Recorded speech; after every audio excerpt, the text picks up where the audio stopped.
Detail بات کر رہے تھے کہ ان کا رتبہ، ان کا مقام کیا انہیں عطا کیا گیا۔ قرآن و حدیث میں ہمیں کیا بتایا گیا ہے؟ قرآن و حدیث کی روشنی میں ان کی فضیلت اور اہمیت پہ اگر آپ روشن ڈال دیں۔ حضرت علی علیہ السلام کے متعلق جناب ابن عباس فرماتے ہیں کہ 300 سے زیادہ قرآن مجید میں آیات حضرت علی علیہ السلام کی فضیلت میں ہیں، اور پھر احادیث مبارکہ میں دیکھا جائے، جیسے ابھی بھی ہم ذکر کر رہے تھے، بلکہ اس حدیث کا پہلے میں سہارا لوں گا کہ صحیح بخاری سے ہے، اور اس کی راوی ام المومن حضرت عائشہ ہیں۔ وہ روایت فرماتی ہیں کہ ایک دن میرے گھر میں میرے بابا تشریف فرما تھے، اور رسول خدا کے پاس وہ آئے تو رسول خدا کے ساتھ محو گفتگو تھے، یا اتنی دیر تک میرے گھر میں حضرت علی علیہ السلام آئے تو میں نے عجیب منظر دیکھا کہ اب میرے بابا گفتگو رسول سے کر رہے ہیں، دیکھ علی کو رہے ہیں۔ تو میں نے کہا کہ بابا جان یہ عجیب بات ہے کہ آپ دیکھ رسول علی کو رہے ہیں، گفتگو رسول خدا سے کر رہے ہیں۔ انہوں نے کہا کہ شاید آپ نے نہیں سنا کہ نبی نے ارشاد فرمایا ہے کہ النظر الی وجہ علی عبادہ، کہ علی کے چہرے کی طرف دیکھنا عبادت ہے۔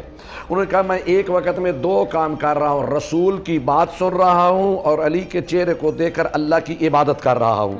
اور پھر رسول خدا نے فرمایا صرف علی کا چہرہ دیکھنا عبادت نہیں، علی کی محبت رکھنا بھی عبادت ہے، علی کا ذکر کرنا بھی عبادت ہے۔ یہاں پہ میں اپنے ناظرین کو یہ وضاحت کرنا چاہوں گا کہ عجیب یہ جملہ ہے، ہم صرف حدیثیں پڑھ کے گزر جاتے ہیں، غور و فکر نہیں کرتے۔ عبادت فقط اللہ کی ہے، یعنی معبود فقط اللہ ہے۔ والدین کے متعلق فرمایا والدین کے چہرے کو دیکھو گے ثواب ملے گا، کعبہ کو دیکھو گے ثواب ملے گا، لیکن علی کے چہرے کو دیکھنے کے متعلق رسول نے یہ فرمایا ثواب ملے گا، فرمایا علی کے چہرے کو دیکھنا عبادت ہے۔ یعنی کتنا بڑا مقام ہے کہ زیارت علی کی ہو رہی ہے اور عبادت اللہ کی ہو رہی ہے، یعنی اللہ۔ اور پھر اگر میں یہاں پہ یہ کہوں کہ ظاہری طور پر 63 سال زندگی حضرت علی علیہ السلام نے گزاری، تو گویا 63 سالوں میں جو بھی علی کو محبت کی نگاہ سے دیکھ رہا ہے وہ دیکھ علی کو رہا ہے، لیکن عبادت جو ہے وہ اللہ کی کر رہا ہے۔ اسی وجہ سے خلیفہ اول حضرت ابوبکر ارشاد فرماتے ہیں، وہ کہتے ہیں کہ لا یجوز احدن الصراط من کتب له علی الجواز، اس وقت تک کوئی شخص پل صراط سے گزر ہی نہیں سکتا جب تک اس کے ہاتھ میں علی کا لکھا ہوا ٹکٹ نہ ہو۔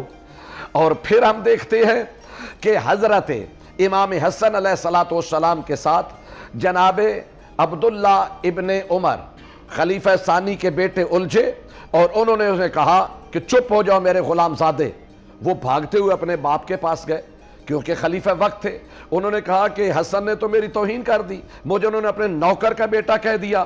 اب کیا ہے کہ بجائے ڈانٹنے کے وہ کہتے ہیں یہ کاغذ اور قلم لو، اور کاغذ اور قلم لے کر بھاگ کر جاؤ حسن کے پاس اور اس سے لکھوا کر لاؤ کہ واقعی وہ آپ کو اپنے غلام کا بیٹا مان رہے ہیں۔ اگر وہ لکھ دیں تو پھر مجھے وہی علی حسن کے ہاتھوں کا لکھا ہوا قبر میں کفن کے ساتھ میرے اندر رکھ دینا۔ اب یہاں پہ ہم مسلمان الجھ رہے ہیں کہ یہ صحابہ کیا اہل بیت کیا ہیں۔ البتہ یہ صحابہ کی سنت ہے کہ اہل بیت سے جنت لے رہے ہیں تو اہل بیت سے، اگر وہ جناب ٹکٹیں لے رہے ہیں تو اہل بیت سے۔ اس کا مطلب ہے کہ در اہل بیت پر آنا یہ مسلک کا حکم نہیں ہے، یہ صحابہ کی سنت ہے اور رسول نے ہمیں یہ دروازہ دکھایا ہے۔ اور سید الانبیاء فرماتے ہیں حضرت علی علیہ السلام کے متعلق کہ انا مدینۃ العلم وعلی بابها، انا دار الحکمت وعلی بابها، یا علی انت منی وانا منک، یا علی انت منی بمنزلۃ ہارون من موسی، یا علی انت اخی ووصی وخلیفۃ وزیر من بعدی۔ پھر ارشاد فرماتے ہیں کہ زینوا مجالسکم بذکر علی ابن ابی طالب، ذکرہ ذکری و ذکری ذکر اللہ و ذکر اللہ عبادہ۔ پھر فرماتے ہیں رسول خدا کہ ان ینظر، اگر کوئی بندہ یہ چاہتا ہے کہ وہ انظر الی آدم فی علمہ والی نوح فی تقویہ والی موسیٰ فی ہیبتہ والی یوسف فی جمالہ و الی عیسیٰ فی زہدہ و الی ابراہیم فی خلتہ فلینظر الی علی ابن ابی طالب۔ اگر کوئی شخص چاہتا ہے کہ میں حضرت آدم کا علم دیکھوں، حضرت نوح کا تقوی دیکھوں، حضرت ابراہیم کی خلت دیکھوں، حضرت موسیٰ کا میں جناب ہیبت دیکھوں، حضرت عیسیٰ کا میں زہد دیکھوں، اور میں حضرت یوسف کا جمال دیکھوں، تو وہ علی ابن ابی طالب کی چہرے کی طرف دیکھے۔ تمام انبیاء کے کمال سمٹ کر جس ہستی میں آ جاتے ہیں اس کو علی ابن ابی طالب کہتے ہیں۔ اور ایک مقام پر تو رسول نے حد مکا دی، فرمایا جسم کا جسمی و حرب کا حربی و لحم کا لامی و دم کا دمی، کہ یا علی تیرا خون میرا خون ہے، تیرے جنگ میری جنگ ہے، تیرا گوشت میرا گوشت ہے، تیرا دشمن میرا دشمن ہے، تیرا جو محب ہے وہ میرا محب ہے۔ اور پھر ارشاد فرمایا یا علی، اے علی، کوئی تیرے سے محبت نہیں رکھ سکتا سوائے اس کے کہ جو مومن ہو، اور تجھ سے کوئی بغض نہیں کر سکتا سوائے اس کے کہ جو منافق ہو۔ اگر قرآن کی آیات کی طرف ہم آ جائیں تو عجیب منظر ہم دیکھتے ہیں۔ اگر شب ہجرت بستر رسول پر علی سوئے، اللہ نے آیت نازل کری وَمِنَ النَّاسِ مَن يَشْرِي نَفْسَهُ ابْتِغَاءَ مَرْضَاتِ اللَّهِ وَاللَّهُ رَءُوفٌ بِالْعِبَادِ۔ اگر علی علیہ السلام مسند قضاوت پر بیٹھ گئے تو پھر فرمایا یوم ندعو کل اناس بامامہم۔ اگر حضرت علی علیہ السلام نے اللہ کی راہ میں خیرات کی، قرآن کی آیت آگے وَيُطْعِمُونَ الطَّعَامَ عَلَىٰ حُبِّهِ مِسْكِينًا وَيَتِيمًا وَأَسِيرًا۔ اللہ نے اپنی ولایت اور رسول کی ولایت کے ساتھ جب اعلان کرنا چاہا، فرمایا انما ولیکم اللہ ورسولہ والذین آمنوا الذین یقیمون الصلاۃ ویؤتون الزکاۃ وہم راکعون۔ اگر علی ابن ابی طالب کو میدان جہاد میں لڑتے ہوئے دیکھا، فرمایا کأن بنیان مرصوص، یہ تو ایسے ہے جیسا سیسا پھیلائی ہوئی دیوار ہے۔ اگر انہوں کو حضرت علی علیہ السلام کی طہارت کا اعلان کرنا چاہا، پاکیزگی بیان کرنا چاہیے، فرمایا انما یرید اللہ لیذھب عنکم الرجس اہل البیت ویطہرکم تطہیرا۔ اگر اجر رسالت مانگنے کا وقت ہے تو رسول کو فرمایا قل لا اسألکم علیہ اجرا الا المودۃ فی القربى، کہ ان کو کہو میں کوئی اجر رسالت نہیں مارتا سوائے میرے قرابت داروں سے تم محبت کرو۔ ان میں سے ایک علی ابن ابی طالب ہیں۔ اور جب نجران کے عیسائیوں کے ساتھ مباہلہ کا وقت آیا تو ارشاد فرمائے فَقُلْ تَعَالَوْا نَدْعُ أَبْنَاءَنَا وَأَبْنَاءَكُمْ وَنِسَاءَنَا وَنِسَاءَكُمْ وَأَنفُسَنَا وَأَنفُسَكُمْ ثُمَّ نَبْتَهِلْ فَنَجْعَلْ لَعْنَةَ اللَّهِ عَلَى الْكَاذِبِينَ۔ اے رسول ان کو کہہ دو کہ تم اپنے نفس لاؤ، ہم اپنے نفس لاتے ہیں، تم اپنی عورتیں لاؤ، ہم اپنی عورتیں لاتے ہیں، تم اپنے بیٹے لاؤ، ہم اپنے بیٹے لاتے ہیں۔ وہاں پہ نفس رسول جو بن کر گئے وہ علی ابن ابی طالب تھے۔ تو اس لیے ہماری زندگیاں ختم ہو سکتی ہیں لیکن قرآن و حدیث سے علی کے فضائل ختم نہیں ہو سکتے۔ بلکہ یہ دیکھیں نا، رسول نے تو فرمایا کہ تیرا جسم میرا جسم، تیرا گوشت میرا گوشت، تیرا دشمن میرا دشمن، تیرا حبدار میرا دشمن، تیرا حبدار میرا حبدار۔ اور اللہ نے کیا فرمایا کہ یہ عام ہستی نہیں ہے، علی امین اللہ ہے، باب اللہ ہے، تقدیر اللہ ہے، ثمرۃ اللہ ہے، جنب اللہ ہے، حبل اللہ ہے، خیرت اللہ ہے، دلیل اللہ ہے۔ آنکھ کو دیکھا تو فرمایا عین اللہ ہے، زبان کو دیکھا فرمایا لسان اللہ ہے، ہاتھ کو دیکھا فرمایا ید اللہ ہے، کانوں کو دیکھا فرمایا اذن اللہ ہے۔ یعنی علی علیہ السلام نے ساری زندگی اپنی ذات کے لیے گزاری ہی نہیں، جتنی زندگی گزاری ہے یا اللہ کی رضا کے لیے یا رسول کی اطاعت کے لیے، اور ان کا ہر قدم سچ اور حق پر ہے۔ حافظ صاحب آپ کو شامل گفتگو کر لیتے ہیں۔ علامہ صاحب یقین کیجئے بالکل دل نہیں کر رہا تھا کہ آپ کو میں ٹوکوں یا آگے بڑھوں، لیکن ہم چاہ رہے ہیں کہ ہر پہلو پہ تھوڑا ڈسکشن ہو جائے کیونکہ وقت کی کمی کا بھی سامنے ہے۔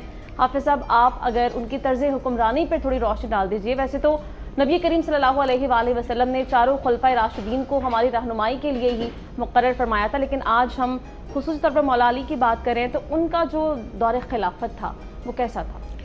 بسم اللہ الرحمن الرحیم، رب اشرح لی صدری ویسر لی امری واحلل عقدۃ من لسانی یفقہوا قولی، رب زدنی علما رب زدنی علما رب زدنی علما۔ آج ہم اس شخصیت اور اس ہستی کی بات کر رہے ہیں کہ جن کی پیدائش کعبہ کے اندر ہوئی، جن کے بارے میں سرکار دو عالم صلی اللہ تعالیٰ علیہ وآلہ وسلم ان کے ہاتھ کو پکڑ کر اپنے سینے پر لگا کر یہ کہتے ہیں کہ علی، کیا اتنے ہی قریب ہم ہو کر جنت میں میرے سامنے والا گھر تمہارا ہوگا؟ جب آپ یہ وعدہ فرماتے ہیں، اور جب آپ ایک دفعہ سو رہے تھے تو حضرت فاطمہ الزہرا رضی اللہ تعالیٰ عنہ سے سرکار دو عالم صلی اللہ تعالیٰ علیہ وآلہ وسلم نے فرمایا کہ تم حسنین کریمین اور یہ جو سو رہا ہے اور میں، ہم پانچوں جنت میں اکٹھے ہوں گے۔ اور یہ وہی ہستی ہیں کہ جن کو، جو واحد ہستی ہیں انفیکٹ، کہ فتح مکہ کے موقع پر آپ سرکار دو عالم صلی اللہ علیہ وسلم کے کندھوں پر بھی سوار ہوئے. جب بتوں کو گرانا تھا تو پہلے انہوں نے کہا کہ سرکار آپ میرے کندھوں پر آ جائیے. تو آپ نے فرمایا علی تم نبوت کا بوجھ نہیں سہ سکتے, تم میرے کندھوں پر آ جاؤ. تو کیا فضیلت ہے کہ مولا علی حضرت محمد مصطفیٰ احمد مجتبیٰ صلی اللہ تعالیٰ علیہ وآلہ وسلم کے کندھوں پر جب سوار ہوئے بتوں کو گرانے کے لیے, تو آپ نے پوچھا علی کیسا محسوس کر رہے ہو؟ تو آپ نے کہا اگر آپ حکم دیں تو عرش کے کنگرے اتار لاؤں. تو ہم اس ہستی کی آج بات کر رہے ہیں, اور جب آپ طرز حکمرانی کی بات کرتے ہیں تو طرز حکمرانی سے پہلے ایک آدھ نقطہ سمجھنا ضروری ہے. وہ ہے کہ عبداللہ بن سبا کا جو ایک فتنہ ہے نا, جس وجہ سے ہم دیکھتے ہیں کہ وہ چونکہ حضرت عثمان غنی رضی اللہ تعالیٰ عنہ کے دور سے شروع ہو چکا تھا, اور وہ شورشیں برپا ہو چکی تھی, یہ جو جس کو ہم خوارج کہتے ہیں.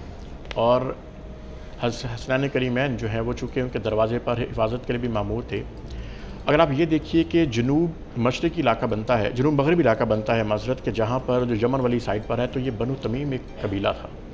یہ لوگ بڑے آپ کہہ سکتے ہیں ریجڈ قسم کے لوگ تھے, بڑے جنگجو قسم کے لوگ تھے.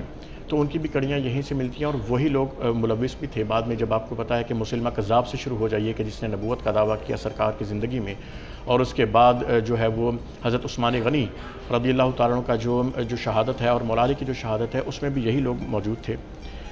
تو وہ کیسا حکمران ہوگا کہ اس کا طرز حکومت یہ ہوگا کہ جب آپ کوفہ کی مسجد میں بیٹھے سوکھی روٹی کھا رہے ہیں, اور ایک شخص آ کر یہ پوچھتا ہے کہ میں نے مسلمانوں کے چوتھے خلیفہ سے ملنا ہے, مجھے علی المرتضیٰ سے ملنا ہے, تو آپ نے فرمایا میں ہی علی ہوں, بتاؤ کیا بات ہے؟ تو اس نے کہا نہیں, مجھے وہ علی کا بتاؤ کہ جس نے بائیں ہاتھ سے 900 کلو کا خیبر کا دروازہ اکھاڑ دیا تھا, اور جس کو بعد میں 80 صحابہ زور لگا کے نہیں اس کو ہلا سکے. تو انہوں نے کہا وہ میں ہی علی ہوں. ایمانی قوت وہ ہوتی ہے اور ایک جسمانی قوت بھی ہوتی ہے. جب آپ فراست کی بات کرتے ہیں, آپ کو معلوم ہے کہ حضرت حسن علیہ السلام, ان کا مقام بہت کم لوگ یہ بات کرتے ہیں کسی بھی فورم پر کہ آپ کو انبیاء والی فراست نصیب تھی.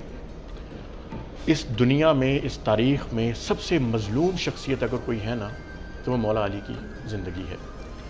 آپ یہ دیکھیے ان کی پوری اولاد ان کے سامنے ذبح ہوئی. آپ حضرت امام حسین رضی اللہ تعالیٰ عنہ کے پورے واقعات کو جانتے ہیں, لیکن حضرت امام حسن وہ بدبخت شخص جو ابو جعفر ابن منصور, جس نے حضرت حسن رضی اللہ تعالیٰ عنہ کی جو اولاد کو جس طرح تکالیف دی ہیں, آپ جب یہ خلافت کا وقت آیا نا, جب حضرت عثمان غنی رضی اللہ تعالیٰ عنہ کا جب شہادت ہوئی ہے, تو اس وقت خلافت کے لیے حضرت طلحہ سے بات کی گئی, حضرت زبیر سے بات کی, انہوں نے اس کو انکار کیا, قبول نہیں کیا. تو مولا علی اوبیس کی امت کی جو ایک رہنمائی کے لیے ان سے بہتر شخصیت کوئی نہیں تھے. آپ نے جب اس کو قبول فرمایا تو حضرت حسن نے ان کو یہ بات ضرور کہی تھی کہ ابھی آپ خلافت نہ لیجیے. اس کے پیچھے وجہ تھی. وجہ یہ تھی کہ آپ یہ غور کیجئے کہ ہاشمی قبیلہ جو ہے نا, جو ہاشمی سرکار دو عالم صلی اللہ علیہ وسلم کی اہل بیت ہیں, ان کو اللہ پاک نے نبوت دی ہے. یہ حضرت حسن کے الفاظ ہیں کہ ہمیں نبوت نصیب ہوئی ہے, ہمیں حکومت نہیں ملے گی. آپ پھر غور کیجئے کہ اب جب مولا علی کی جو ٹینیور ختم ہوتا ہے, 6 مہینے حضرت حسن رضی اللہ عنہ کا ٹینیور ختم ہوتا ہے, اس کے بعد گیپ کے بعد جب بنو عباس کے 35 حکمران آئے ہیں, اس میں سے صرف ایک امین ہے کہ جو ہاشمی ہے, جن کی والدہ بھی ہاشمی ہیں زبیدہ, جن کے والد ہارون بھی ہاشمی ہیں. جبکہ اگر ان کے بیٹے دیکھیں, جو امین ہے وہ سگے اولاد تھے ہاشمی, اور اگر ان کے جو دوسرے بیٹے تھے مامون, وہ باندی سے تھے, اور جنہوں نے بعد میں 2 سال کی حکمرانی کے بعد امین کو جو ہے وہ شہید کیا, اور اس کے بعد 20 سال حکمرانی کی. تو مولا علی کا جو طرز حکمرانی رہا نا, انہوں نے ایک بہت اچھی اس دور کے مطابق اسٹریٹجک انہوں نے ایک حکمت عملی اپنائی تھی, جس کو خوارج نے ان کے خلاف استعمال کیا. وہ یہ تھا کہ آپ نے اپنا ہیڈ کوارٹر کوفہ میں شفٹ کیا مدینہ سے. اس کی وجہ یہ تھی کہ ایک تو مسلمانوں کی جو حکمرانی ہے وہ بہت زیادہ پھیل چکی تھی, تو اس کو کنٹرول کرنے کے حوالے سے.